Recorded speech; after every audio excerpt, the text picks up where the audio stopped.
समाज को जाति में, धर्म में, भाषा में, ऊंच और नीच में, स्त्री और पुरुष में, गांव और शहर में न जाने किस प्रकार से टुकड़े टुकड़े टुकड़े में बांटने की साजिश चल रही है।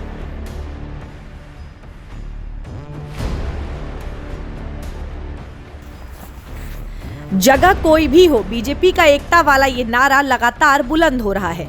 एकता का ये नारा अब सिर्फ चुनावी राज्यों तक ही सीमित नहीं रह गया है, बल्कि ये नारा पूरे देश को एक होने का संदेश देने लगा है। पीएम मोदी का ये ताजा बयान इसी बात की गवाही है।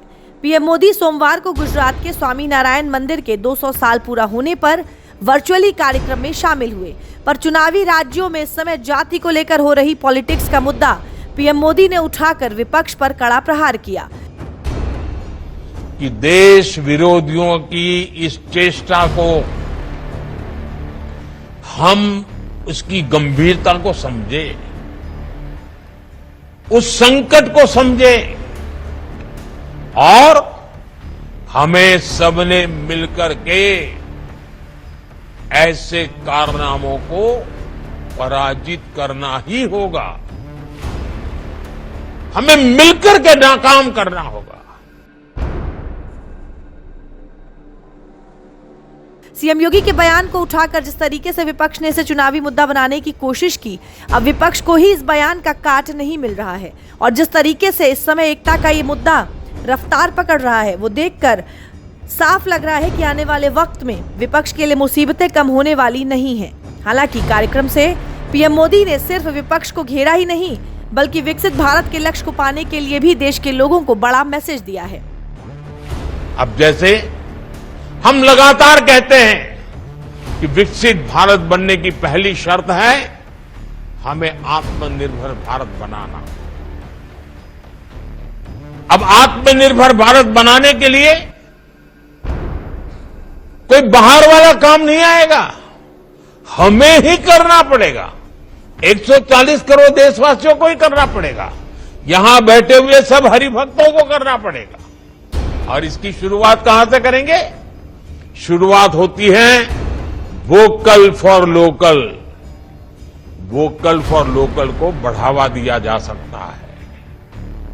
विकसित भारत के लिए हमारी एकता, देश की अखंडता, वो भी बहुत जरूरी है।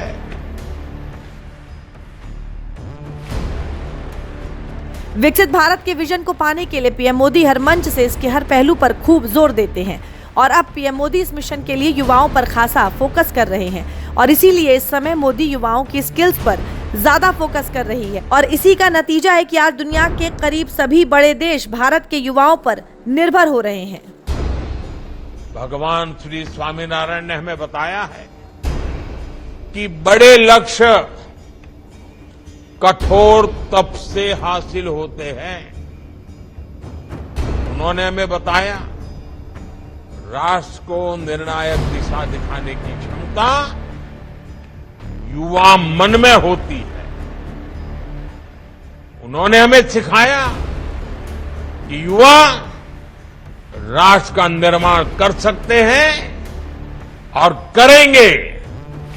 इसके लिए हमें सशक्त, समर्थ और शिक्षित युवाओं का निर्माण करना होगा।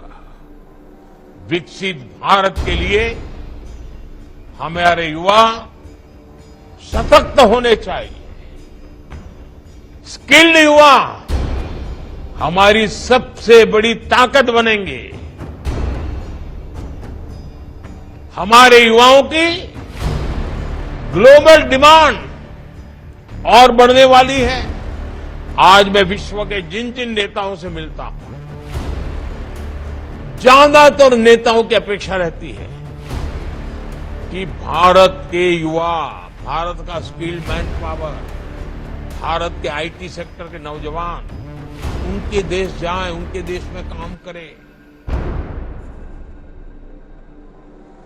पीएम मोदी का मिशन देश को विरासत से विकास की ओर ले जाना है। और इसीलिए पीएम मोदी अध्यात्म से जुड़ी पुरानी परंपराओं को लगातार आगे बढ़ा रहे हैं। साथ ही इसे सरकार के मुख्य एजेंडों में भी शामिल किया है। भगवान श्री स्वामीनारायण की कृपा से वड़ताल धाम में द्विशताब्दी समारोह का भव्य आयोजन चल रहा है। वहां देश विदेश से सभी हरिभक्त आए हुए हैं। 200 साल पहले जिस वड़ताल धाम की स्थापना भगवान श्री स्वामीनारायण ने की थी,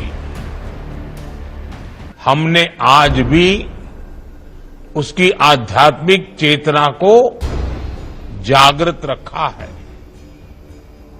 हम आज भी यहां भगवान श्री स्वामीनारायण की शिक्षाओं को, उनकी ऊर्जा को अनुभव कर सकते हैं। जिस भगवान स्वामीनारायण के 200 साल पूरा होने पर पीएम मोदी कार्यक्रम में शामिल हुए, उसकी कुछ खास बातें भी आपको जानना चाहिए। ये मंदिर कमल के आकार में बना है, जो सभी धर्मों के बीच सद्भाव की भावना का प्रतीक है। इसमें देवी देवताओं के पिछले अवतारों का चित्रण देखने को मिलता है। मंदिर के स्तंभों पर रंगीन पत्थर की नक्काशी है। मंदिर की दीवारों को रामायण के रंगीन चित्रों से सजाया गया है। फिलहाल पीएम मोदी ने इस मंदिर के कार्यक्रम से विरासत, विकसित भारत और आत्मनिर्भर तीनों का नारा तो बुलंद किया ही, पर पीएम मोदी ने विपक्ष को एकता वाले बयान पर जिस तरह से घेरा है, इशारों इशारों में ये बात भी साफ कर दी है, अगर विपक्ष ऐसे ही सियासत करता रहा तो ये नारा अब महज नारा नहीं, आंदोलन का भी रूप ले सकता है।